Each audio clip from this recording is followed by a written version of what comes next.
Mock scrapes. If you followed my work, you've heard me say it many times before, they are by far the most underutilized tool we have at our management and hunting disposal. As a matter of fact, I rely on them probably more than any other single tool.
I'll go ahead and hang licking branches all over around bucks' bedding areas, their travel corridor between their bedding area and the food source. I'll often go ahead and make a nice little staging plot about 50 yards into the timber before you hit the open field, and I'm gonna riddle that with licking branches and probably plant a couple scrape trees out there.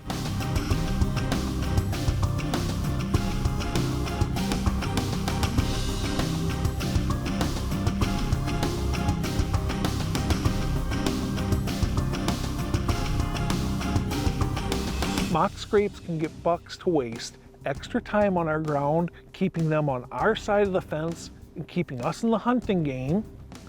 They can be used to create social hubs in those nice little staging plots anywhere deer concentrate before they hit larger food sources. Those little areas that they burn the last few minutes of daylight before going out in those entrances, you litter them with mock scrapes and you're creating a social hub of frenzied activity.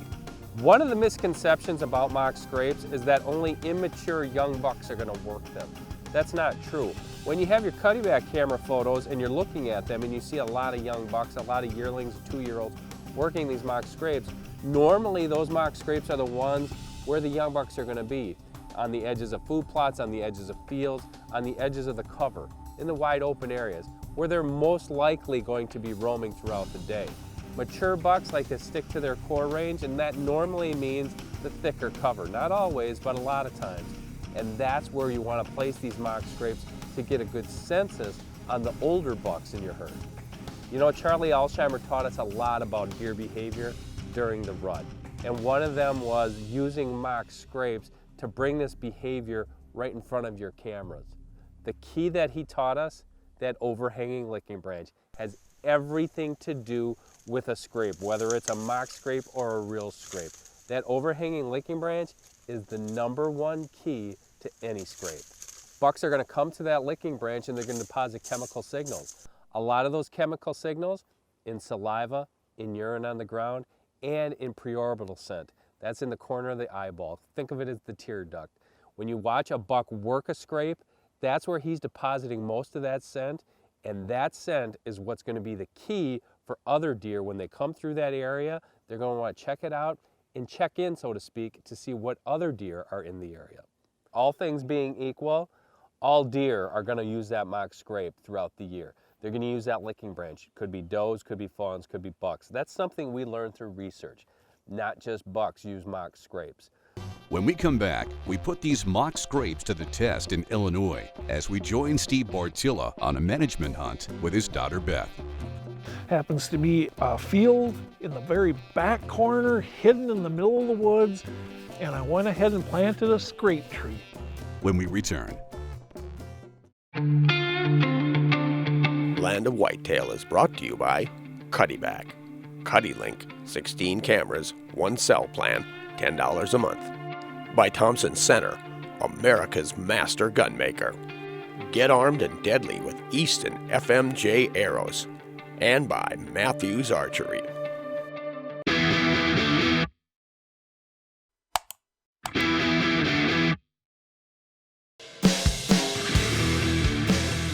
Visit sportsmansguide.com today and see why they're the place to go to get where you want to be outdoors. This week we're making magic with mock scrapes. Steve Bartilla will tell you he uses them more than any other management tool to keep deer around and create social hubs for all the deer in the area. Then I'll oftentimes use them to go ahead and help draw deer to within shooting range on open food sources, and that's what we're about to do with my daughter. For Steve, this is when the real magic happens, when he can use this setup to lure a buck to within easy shooting range of his daughter Beth. Took her out on a property that I manage. Happens to be a field in the very back corner, hidden in the middle of the woods, and I went ahead and planted a scrape tree right out in front of the redneck months before the hunt. And mock scrapes are a key part of this. Part of the reason that the bucks kept hitting there, of course they're going to hit there for the food, but they kept hitting it again and again and again and again because of that mock scrape, because of another scrape tree I planted a little bit further down, and because it is littered with licking branches that I went ahead and nailed, wired onto trees, and bent existing ones down, putting them right at nose level. The more we get bucks to work scrapes on our ground, the more they keep us in the game. The more we're in the game, the longer we got a chance to make it all happen. At this point, we should probably mention that this is firearm season in Illinois, but these deer are not extremely pressured. Steve has earmarked a management buck that he can't wait to cull with the help of Beth, who has no shortage of animals to watch. This is a high percentage hunt, and Steve is only too happy to be behind the camera for this one. On the way in, all I did was take a scent wick, hang it from that licking branch, put a little special golden estrus in it.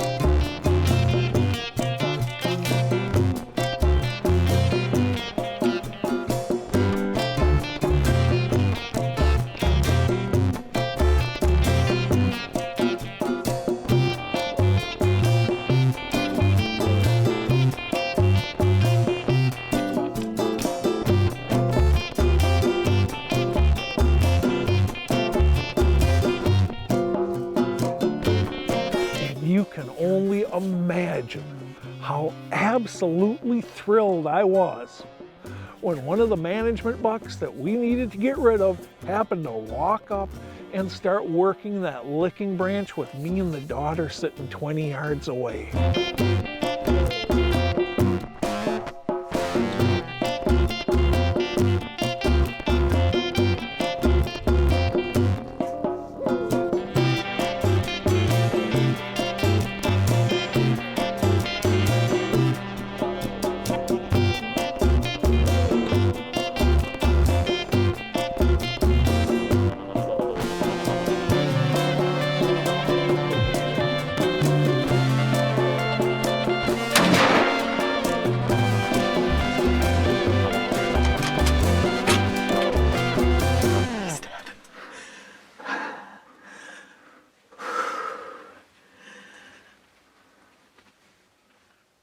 I'm telling you what, that was an absolute blast.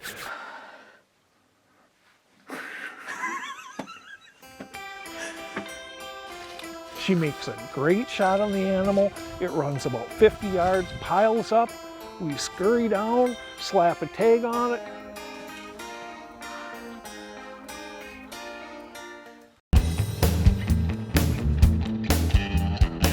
This week, we're on location in Illinois with Steve Bartilla on a management hunt, but this time he's behind the camera. The hunter is his daughter Beth, and so far she's taken out a management buck that came in to work a mock scrape put there by Steve. Part of the reason that the bucks kept hitting there, of course they're going to hit there for the food, but they kept hitting it again and again and again and again because of that mock scrape. Now she's hoping to fill a doe tag to help her dad thin out a few of the females in the herd. The spot he's chosen this time is a food plot planted with turnips.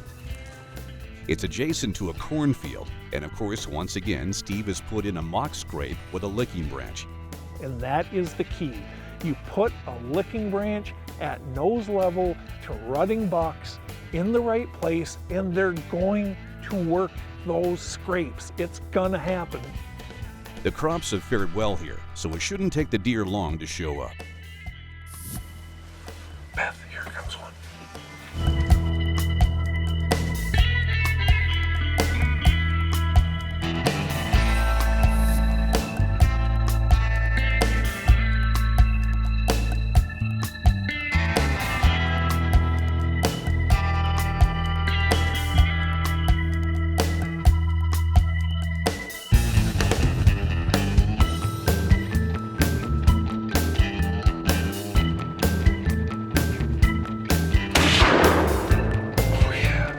Steve had Beth take out the younger doe, as the older one is valued as a more dominant doe in the herd. Oh, it is dead as a doornail.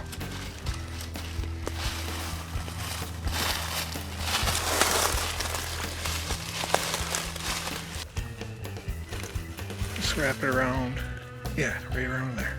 Now you might dismiss this as being unrealistic since it's on a managed property. So Steve invites you to experiment with mock scrapes on your own piece of ground.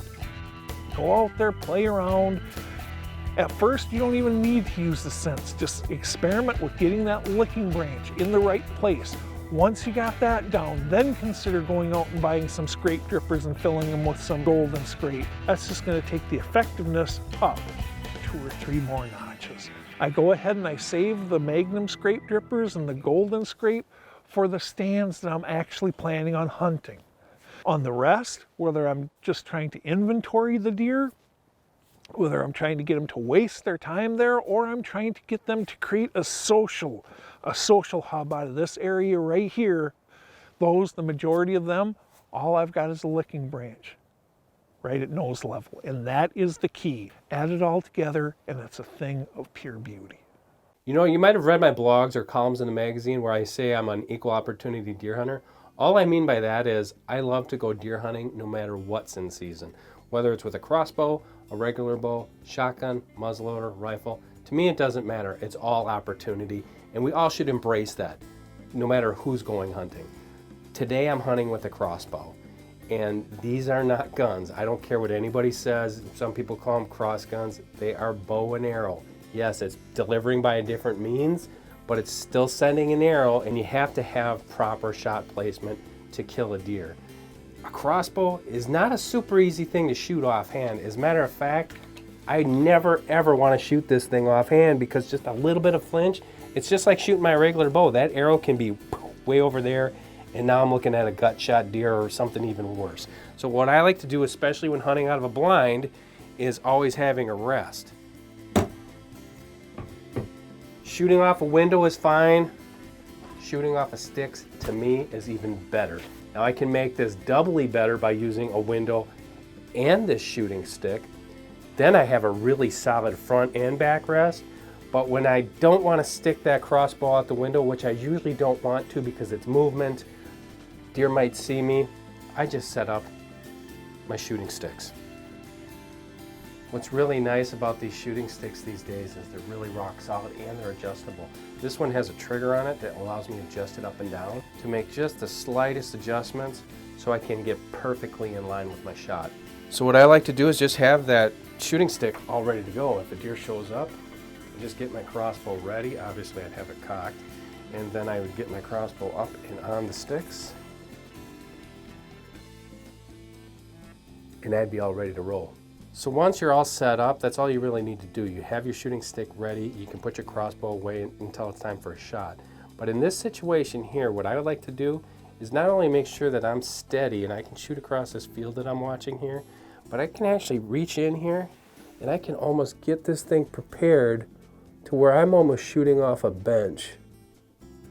Having my hand underneath my shoulder is going to steady that crossbow just as if I was shooting off a sled at the bench.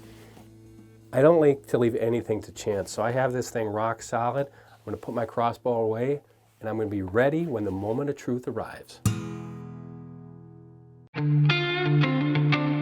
Land of Whitetail is brought to you by 10-Point Crossbow Technologies. There is no substitute. By Sever Broadheads, straight through it. By Scent Killer Gold with Hunt Dry Plus technology. Apply it, dry it, and go hunt. Antler King, bigger bucks, healthier deer. Hunt 'em Big with Steve Bartilla.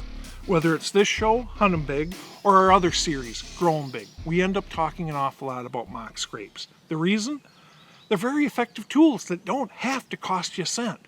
I know a lot of people out there, whether it's hunting or especially in habitat management, they're like, oh man, I'd love to do something like that, but I can't. I don't have the money for it. So many of these things do not have to cost us a cent. That are effective tools that we can utilize. Mock scrapes is one of them. You know, right off the bat, they work very, very well for scouting. If you're going into a new area or an area of your property that you want to understand a little bit better, just go out there and make a whole bunch of mock scrapes. All you have to do in those cases is get that licking branch down to nose level. I mean, right here, I'm standing on a trail going through the woods. Okay, I'm in a little bit of an opening right here. I can all but promise you that if I take a branch, bend it down and stick it right here as those bucks are going through here, and those two for that matter, they're gonna stop and they're gonna check out that branch. Okay, so for scouting, just go ahead and put a bunch of licking branches that those bucks are gonna darn near bump right into, you know, at nose level. Some of the times I'll go ahead and scrape a little bit of the dirt, an oval of dirt underneath it, because I want to go ahead and inspect that track. I come back and there's an overly large track there. You know what? That's a mature buck.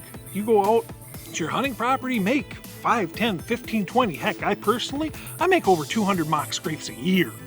Okay, but make those 5, 10, 15, 20 mock scrapes in areas where you want to know if Mr. Big is working it. In this case, as I said, you don't even have to use scent.